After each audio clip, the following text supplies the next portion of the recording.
नमस्कार दोस्तों, एक बार फिर से स्वागत है हमारे YouTube चैनल स्टडी विद विकास में। आज हम फिर लेकर आए हैं आपके लिए टॉप 25 क्वेश्चन। चलिए शुरू करते हैं आज का पहला प्रश्न। पहला प्रश्न है, किस नगर को अधिकतम अंतरिक्ष विकिरण प्राप्त होती है? तो अधिकतम अंतरिक्ष विकिरण प्राप्त होती है चेन्नई को। किसको प्राप्त होती है? चेन्नई को। ऑप्शन नंबर 1 सही हो जाएगा। देखिए क्या है ना कि ज़्यादा एक्सप्लेन करने का टाइम नहीं है, एग्जाम बहुत जल्द होने वाला है, तो फिर ऐसे ही करते हैं। ऐसे देख लीजिएगा, ये 100% यहीं से पेपर प्रश्न में आ जाएंगे। अगला प्रश्न क्वेश्चन नंबर 2 देखिएगा ध्यान से। अंतर्राष्ट्रीय क्रिकेट परिषद का प्रथम गैर अंग्रेज अध्यक्ष कौन चुना गया था? बढ़िया प्रश्न है कि अंतर्राष्ट्रीय क्रिकेट परिषद का प्रथम गैर अंग्रेज अध्यक्ष कौन था? तो इसका सही जवाब हो जाएगा साइडल वॉलकॉट। कौन था? साइडल वॉलकॉट था। ऑप्शन नंबर 1 सही हो जाएगा, साइडल वॉलकॉट। क्वेश्चन नंबर 3 देखिएगा ध्यान से। मरणोपरांत भारत रत्न पुरस्कार से किसे सबसे पहले सम्मानित किया गया था? तो सबसे पहले सम्मानित किया गया था आपके लाल बहादुर शास्त्री को। याद रखिएगा, लाल बहादुर शास्त्री को मरणोपरांत सम्मानित किया गया था। क्वेश्चन नंबर 4 है, नीलगिरी पहाड़ियों में पेड़ की सामान्य जाति कौन सी पाई जाती है? बढ़िया प्रश्न है। तो नीलगिरी की पहाड़ियाँ आपको पता होगा तमिलनाडु में पाई जाती हैं। कहाँ पाई जाती हैं? तमिलनाडु में पाई जाती हैं। और यहाँ की जो सामान्य पेड़ की जाति है वो है यूकेलिप्टस। कौन सी है? यूकेलिप्टस। ऑप्शन नंबर सी सही हो जाएगा। 5 नंबर पे लिखा हुआ है, कथा साहित्य के लिए मैन बुकर पुरस्कार 2 बार विजेता। बढ़िया प्रश्न। 2 बार विजेता प्रथम ब्रिटिश लेखक कौन थे? तो मैन बुकर पुरस्कार 2 बार विजेता रहे हैं इसको पाने वाले व्यक्ति। इनका नाम है हिलैरी मैंटेल। कौन है ये? हिलैरी मैंटेल। ऑप्शन सी सही हो जाएगा। क्वेश्चन नंबर 6 पे लिखा हुआ है कि किसका जोड़ा गलत है? तो जापान की मुद्रा तो एन है। देखो मुद्रा में फिर कह रहा हूँ, आएगा पेपर में तो आएगा, तो याद कर लीजिएगा, जापान की मुद्रा येन है। ईरान, ध्यान से देखिएगा, ईरान की रैंड नहीं है, तो यही बी ऑप्शन सही हो जाएगा। बांग्लादेश की टका है और भूटान की एन गुल्ट्रम है। ईरान की शायद तोमान है, आप देख लीजिएगा, तोमान, ईरान की तोमान हो जाएगी। तो यही हो जाएगा ऑप्शन नंबर बी, यही गलत है। 8 पे लिखा हुआ है, वे दक्षिण अमेरिकी देश कौन से हैं जो पेट्रोलियम निर्यातक देशों के संगठन यानी ओपेक के सदस्य हैं? तो वे दक्षिण अमेरिकी देश कौन से हैं? देखो मैं बता दूं आपको, दक्षिण अमेरिका के टोटल 4 देश हैं। 4 देश जो हैं आपके ओपेक में शामिल हैं, ठीक है ना। तो इसमें कौन से शामिल हैं 2 देश इन ऑप्शन में से? तो इसका सही जवाब होना चाहिए इक्वाडोर और वेनेजुएला। ऑप्शन नंबर सी सही हो जाएगा, ठीक है ना। इसका ओपेक का मुख्यालय वियना में है, ये पूछा भी गया था अभी, वियना में है, और 1961 में भी इसकी स्थापना हुई है। अगला प्रश्न हो जाएगा क्वेश्चन नंबर 7 देखिएगा, सरकारिया आयोग की स्थापना कब की गई है? तो सरकारिया आयोग की स्थापना की गई है 1983 में। इंपॉर्टेंट है, सरकारिया आयोग की स्थापना की गई है 1983 में, 1983 में। और ये केंद्र और राज्य से संबंधित है, क्वेश्चन नंबर 9 है, माली की राजधानी क्या है? तो माली की राजधानी आपको पता होना चाहिए बमैको है। माली की राजधानी क्या है? बमैको। इंपॉर्टेंट है, माली की राजधानी बमैको।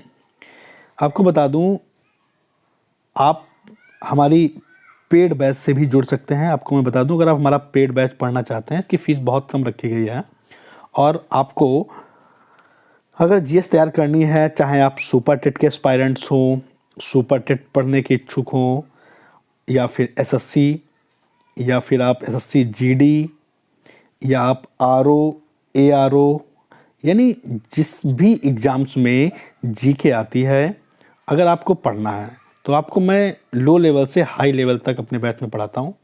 और अगर आप हमारी क्लास से जुड़ना चाहते हैं तो आप हमारे व्हाट्सअप नंबर 7499974169 पर यस लिखकर भेज सकते हैं, और मैं आपको ग्रुप से जोड़ दूंगा ताकि आप पढ़ सकें, ठीक है ना। चलिए आगे बढ़ते हैं। 10 नंबर देखिएगा, जसपाल भट्टी की पहली फिल्म कौन सी थी?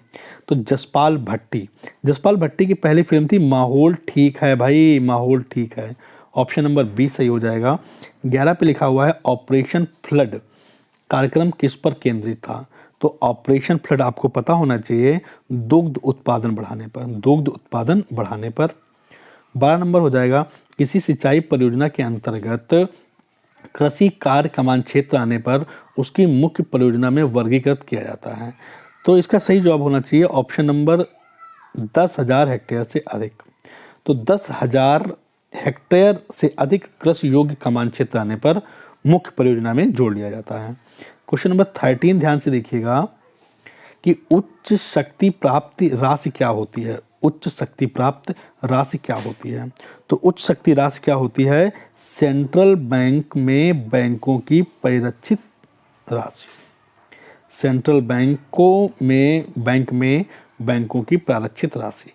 क्वेश्चन नंबर 14 देखिएगा, कठोर ब्याज दर क्या होती है? तो कठोर ब्याज दर का अर्थ है जिसकी ब्याज दर कठोर रहती हो, जिसकी ब्याज दर कठोर रहती हो। ऑप्शन नंबर 1 सही हो जाएगा। पार्टनर डंपिंग क्या है? इंपॉर्टेंट प्रश्न है, याद रखिएगा।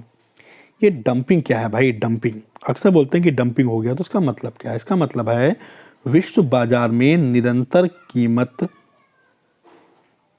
पर जिस माल बेचता है और घरेलू बाजार में उच्चतम, मतलब आप कम दाम में कोई चीज़ खरीदिए इसको कम दाम में, और ज़्यादा कीमत में बेच देना, यही डंपिंग कहलाती है, ठीक है ना।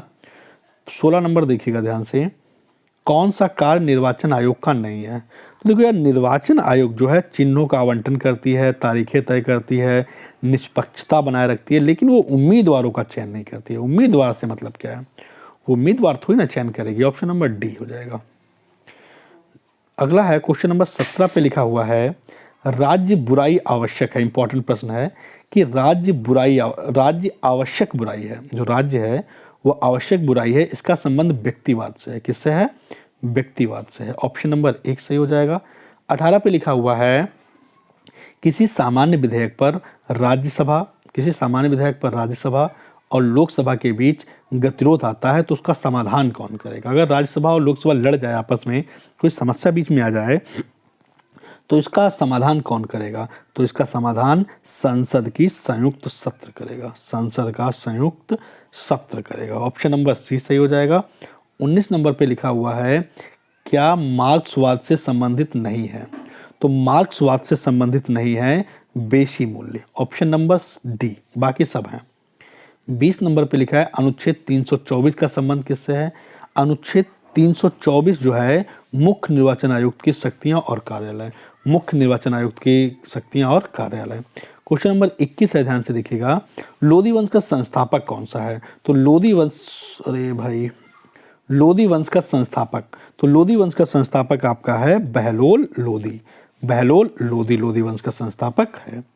क्वेश्चन नंबर 22 देखिएगा, गंधर्व कला विद्यालय और किस नाम से जाना जाता है? गंधर्व कला, इंपॉर्टेंट, वेरी वेरी इंपॉर्टेंट, कि जो गंधर्व कला विद्यालय है इसको किस और नाम से जानते हैं? तो इसे ग्रीक रोमन बौद्ध कला कहते हैं, ग्रीक रोमन बौद्ध कला।